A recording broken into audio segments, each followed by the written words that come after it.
Já jsem si říkal, co tady okouníš, tyjo. Musím vybrat nějaký kabel tady. Ne, že bych to potřeboval, ale mně se prostě líbí ty věci. No, červený. Se mi líbí hodně červená barva.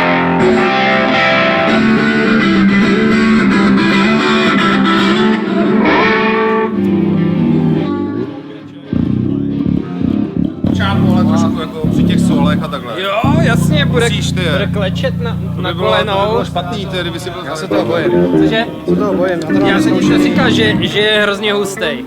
To je jako to zesiluje divně. No právě.